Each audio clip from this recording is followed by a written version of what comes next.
Hello बच्चों, कैसे हैं आप लोग। आशा करते हैं आप लोग अच्छे होंगे। आज हम लोग लेक्चर 6 लेके आ गया हूं। हमने अगले लेक्चर में वास्तविक संख्या का एक्सरसाइज 1.2 स्टार्ट किए थे, जिसमें हम लोग करीब 3 नंबर क्वेश्चन तक सॉल्व कर चुके थे। आज हम लोग 4 से स्टार्ट करेंगे। कहाँ से? 4 से स्टार्ट करेंगे। आज हम लोग एक्सरसाइज 1.2 को कंप्लीट करने वाला हूँ।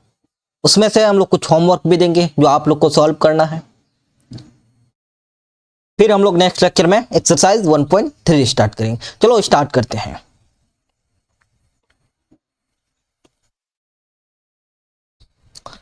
चौथा क्वेश्चन है हमारा कि HCF 306 657 इज इक्वल टू 9 दिया है। यानी HCF क्या दिया हुआ है हमारा? 306 और 657 का 9 दिया है, और LCM 306 और 657 का ज्ञात करना है। यही हमको HCF दे दिया है। क्या दिया है? HCF दिया है 9। निकालना क्या है? LCM। अब यहाँ HCF दिया हुआ है 306 से। ये जो हमारे 306 और 657 है, ये हमारे 306 पहली संख्या हुआ, और जो 657 हुआ ये हमारा दूसरी संख्या हुआ, जिसे हम मान लेते हैं A और B। यानी A हमारा दिया हुआ है 306 और B क्या दिया हुआ है? 657। अब निकालना क्या बोल रहा है? LCM निकालने बोल, 306 और 657। तो LCM निकालते हैं हम लोग। LCM निकालना है तो क्या होता है? पहली संख्या और दूसरी संख्या। पहली संख्या इस तरह लिखेंगे A इंटू B। क्या होता है? HCF into LCM। यही होता है। अब A क्या दिया हुआ है? 306, B 657 एंड HCF हमारा 9 दिया हुआ है। LCM निकालना है। अब यहां हम 9 को इधर लेके आ जाते हैं। 306 ऐसे ही है एंड 657 ऐसे ही रहेगा। यहां 9 गुना में है, इधर आ जाएगा, भाग में आ जाएगा, तो इधर LCM बचेगा। अब यहां हम लोग कटाने की कोशिश करेंगे।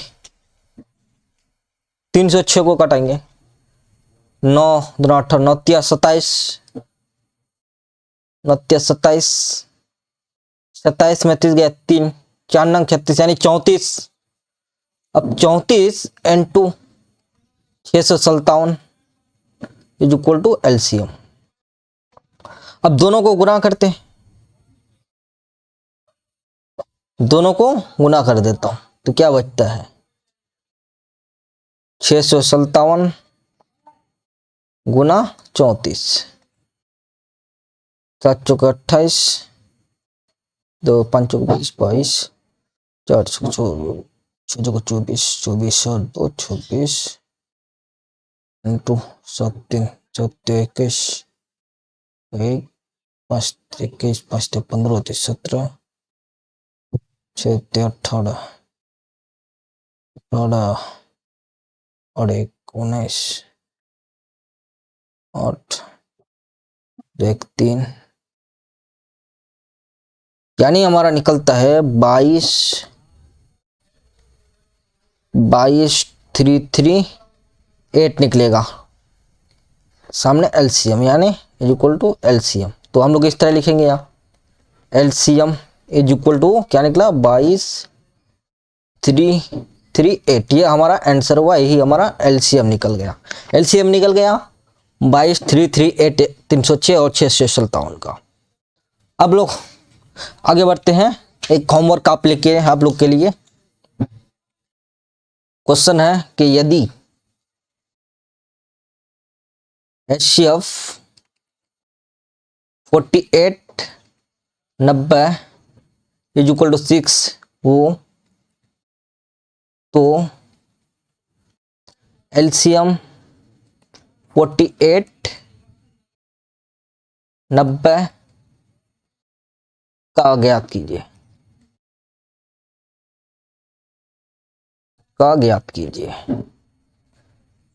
ये आप लोग का होमवर्क है, जो आप लोग को खुद से सॉल्व करना है। ऐसे क्वेश्चन आ सकता है 2 नंबर में एग्जाम में। अब आगे बढ़ते हैं। कह रहा है कि 5वां क्वेश्चन, जांच कीजिए कि क्या किसी प्राकृतिक संख्या n के लिए, किसी प्राकृतिक संख्या क्या होता है? 1 2 3 4 n के लिए संख्या 6 पर पावर n अंक 0 पर समाप्त होता है। 6 पर पावर n अंक 0 पर समाप्त हो सकता है कि नहीं, ये हम लोग को प्रूव करना है। चलो आगे बढ़ते हैं। तो मान लेते हैं हम लोग n इज इक्वल टू क्या क्या हो सकता है 1। प्राकृतिक संख्या कहाँ से स्टार्ट होता है 1 से, 2 3 4 डॉट डॉट इन्फिनिटी तक हो सकते हैं प्राकृतिक संख्या। अब यहाँ n का मान हम 1 लेते हैं, 6 पर पावर n है तो n के जगह हम क्या लेंगे 1 मान लेते हैं, तो क्या होगा 6 ही होगा। अब हम फिर लेते हैं n के पावर 2, 6 के पावर 2 तो क्या होगा 6 × 6 36। अब फिर हम लेते हैं n पर पावर 3, 6 पर पावर 3 6 दूना 6 जगह 36 और 6 यानी 216। अब फिर हम लेते हैं n पर पावर 4, 6 पर पावर 4 6 जगह 36 36 जगह 216 216 इंटू 6 6 6 36 3 6 कम 6 9 6 दूना 12 नहीं 1296। एक चीज यहां देखिए कहीं तो 0 पर समाप्त ही नहीं होता है, 0 पर समाप्त ही नहीं होता है। यहाँ 6 आया, सब जगह लास्ट में 6 आ रहा है, यहाँ भी लास्ट, यानी इससे हम लोग को मालूम चलता है कि 6 पर पावर अंक 0 पर समाप्त नहीं होता है। हम अगर 6 पर पावर 5 लेते हैं फिर भी हमारा वही आएगा, 6 लास्ट में आएगा। इसलिए हम लिखेंगे किसी प्राकृत संख्या n के लिए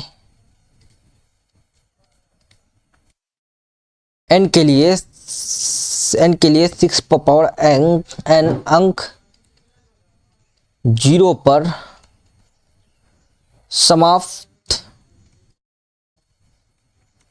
समाप्त नहीं हो सकता। क्या नहीं हो सकता है, नहीं हो सकता है। यह हमारा प्रूव्ड हो गया। अब कहिएगा सर किसमें 0 पर सॉल्व होगा, कहाँ हम लोग कब 0 पर सॉल्व। देखो हम लोग कैसे, यदि हम लोग 10 पर पावर n ले लेते हैं, 10 पर पावर n, चलो यहाँ नहीं आगे समझा, हाँ यही समझा देता हूँ। 10 पर पावर n, 10 पर पावर 1 लेता हूँ तो क्या होता है 10 होता है। यदि फिर हम लोग 10 पर पावर 2 लेते हैं तो क्या होता है 100। 10 पर पावर 3 लेता हूँ तो 10 3 0 आएगा, 4 0 आ जाएगा। यानी हम 10 पर पावर n अगर आ जाए तो वहां 0 पर समाप्त हो जाएगा। ये आप लोग को पॉइंट याद रखना, 10 जब आ जाए तो वहां समाप्त हो सकता है। समझ गए होंगे। इस चीज को हम लोग मिटा लेते हैं।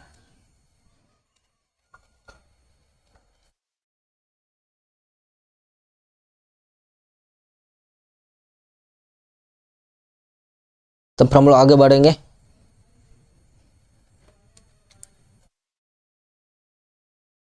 चलो आगे बढ़ता हूं।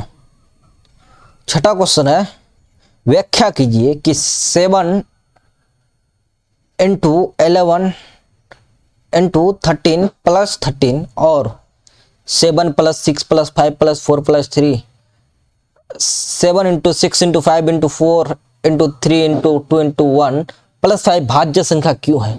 अब एक चीज बताइए, भाज्य संख्या क्या है। हम लोग पहले ही दूसरी लेक्चर में पढ़े।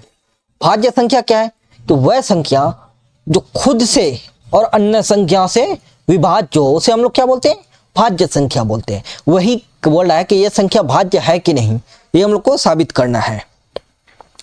क्या करना है, सबसे ए लिख लेते हैं हम लोग। A is equal to 7 into 11 into 13 plus 13। अब बी में क्या दूसरी संख्या क्या है दिया हुआ है, 7 into 6 into 5 into 4 into 3 into 2 into 1 into plus 5 है दिया हुआ। अब हमको इसको गुना करना पड़ेगा पहले। 7 इंटू 11 यानी 1177, 77 इंटू 13, 13 कितना होगा प्लस 13, कुल मिलाकर कितना होगा 1014, 1014 होगा। अब यहाँ गुना कर लेते हैं, बहुत लंबा है, गुना कर लेते हैं, कोई ये नहीं, मिनट नहीं लगेगा हम लोग को, आप लोग खुद से कीजिएगा फिर। 7 into 6 into 5 into 4 into 3 into 2 into 1 plus क्या है 5, यानी 5045 हमारा आया, 5045 इतना आया।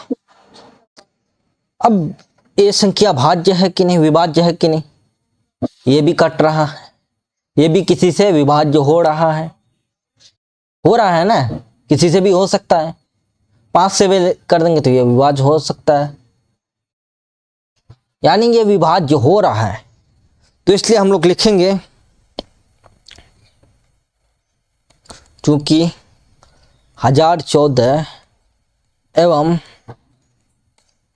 5045 कई अन्य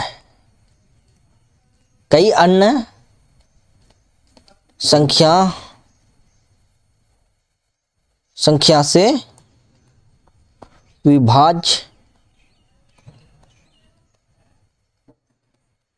विभाज्य क्या हो सकता है, विभाज्य है। अतः लिख लेते हैं इधर, अतः 7 इंटू 11 इंटू 13 प्लस 13 एवं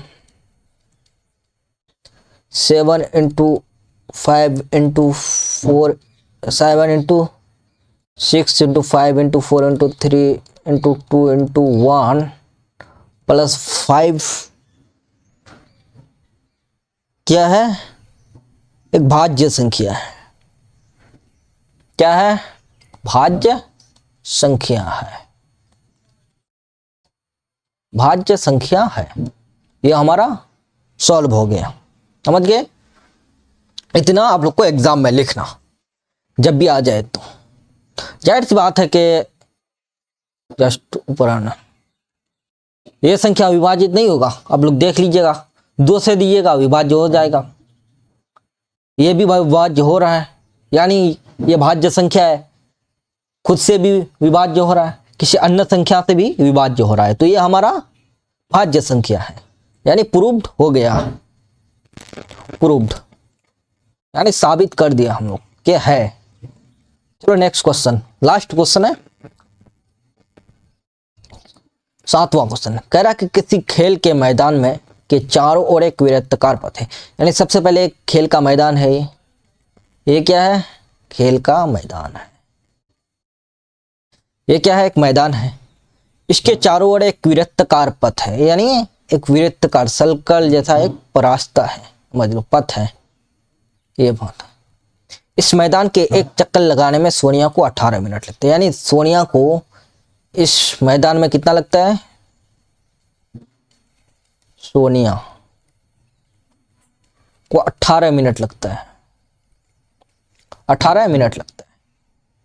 और जबकि इसी मैदान के एक चक्कर लगाने रवि को 12 मिनट लगता है, यानी इसी मैदान में चक्कर लगाने रवि को कितना लगता है, 12 मिनट लगता है। जबकि इस मैदान का एक चक्कर रवि को 12 मिनट लगता है। मान लीजिए ये वे दोनों एक ही स्थान और एक ही समय पर चलना प्रारंभ करें, माना कि यहाँ से वो लोग स्टार्ट कर रहे हैं, कहाँ से, यहाँ से एक ही समय से स्टार्ट कर रहे, प्रारंभ कर रहे हैं, एक ही दिशा, यानी इसी दिशा से वो लोग चलते हैं। कितने समय बाद वे प्रारंभिक स्थान पर, यानी कितने समय बाद फिर इसी, ये जहां से स्टार्ट किया गया था, यहां आके मिलेंगे, यही हम लोग को सॉल्व करना है। चलो सॉल्व करते हैं, बहुत आसान है। तो हम लोग सबसे पहले लिख लेते हैं, आगे बढ़ते हैं, दूसरे पेज में लिखता हूं। रवि द्वारा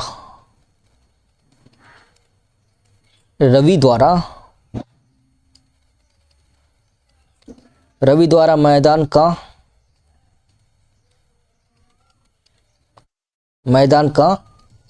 एक चक्कर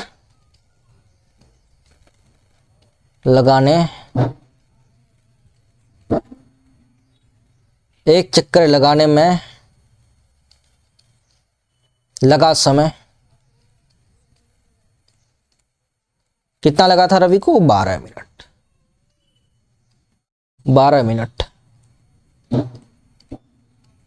वहीं सोनिया को कितना लगा? 18 मिनट।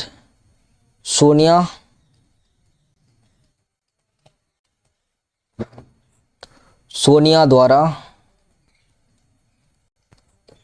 मैदान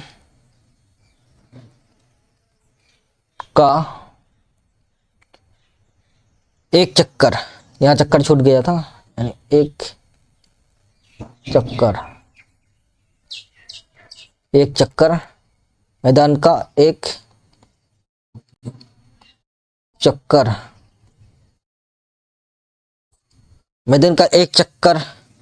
लगाने में लगा समय कितना लगा था सोनिया को? 18 मिनट। तो प्रारंभिक स्थान पे निकालना हम लोग को।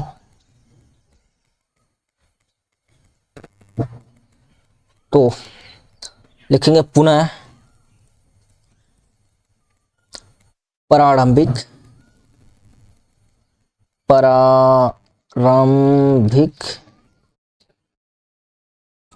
प्रारंभिक स्थान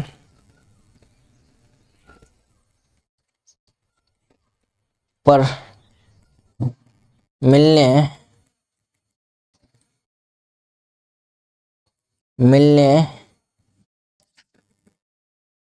में लगा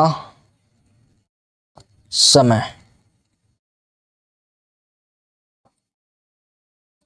दो एलसीएम निकालना है हम लोग को, कुल निकालना है कितना समय लगा। तो एलसीएम कितना निकालेंगे? 12 और 18 का, 12 और 18 इसका एलसीएम निकालेंगे हम लोग। तो 12 और क्या है 18, क्या हम लोग ऐसे आप लोग गुणनखंड अगर चेक कर लीजिए कितना 12, ऐसे चेक कर लीजिए 12 यानी 6 दूना 12, 3 दूना 6, 3 एकम 3 यानी 2 इंटू 3। अब इसे 18 का निकालेंगे, 18 9 दूना 18, 3 तिया 9, 3 एकम 3 यानी 2 इंटू 3। अब एलसीएम निकाल लेते हैं। यहाँ क्या निकलेगा एलसीएम पहले कॉमन को देख लेते हैं। क्या क्या ऊपर 2 है नीचे 2 है, तो एक ही बार 2 आएगा। ऊपर 2 है नीचे 3 है, तो क्या आएगा? कॉमन नहीं आएगा तो दोनों उतरेगा एलसीएम में। 2 इंटू 3, ऊपर में क्या है 3 है, नीचे में 3 है, तो एक ही 3 आएगा। तो गुना करने पर क्या आ रहा है हमारा टोटल?